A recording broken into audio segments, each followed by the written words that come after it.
If you're a person who menstruates and you want to get your hormones tested, here's something that my doctors never told me that I really wish they had told me. You want to get your blood work done, testing for testosterone and estradiol and probably progesterone too and other hormones.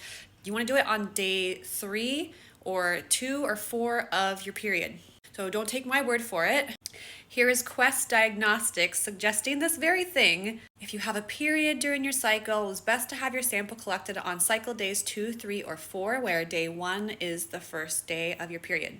And you'd want to do this because, as you can see on this chart, sex hormones in people assigned female at birth, menstruating people fluctuate wildly during each monthly cycle. And some people don't even have regular cycles, but if you do have a period, then you can figure out which day is day 3 of your bleeding. And you can kind of know that your hormones will be at their lowest point. You can see here day 14 is around ovulation. Most of the hormones are rising until that point, and then except for progesterone, they're all decreasing to day 1, which is you start your period, and then they start to slowly rise. Testosterone pretty much stays the same, but it kind of rises also around ovulation. Estradiol, for example, you can see fluctuates wildly from 20 being normal in the early mid-follicular phase, so the beginning of your period, to the pre-luteinizing hormone surge, then another spike in the mid-luteal phase up to 450, up to 750 picograms per milliliter. But at that point, you would want to see apparently a rise to 150. So my doctors never paid attention to what time in my cycle I was, but in my entire life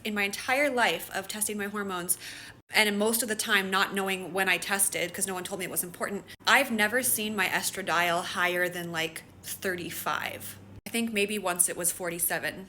And I was really suffering from low estradiol. I had symptoms of menopause in my 20s and 30s. I had horrible disabling symptoms for most of my adult life.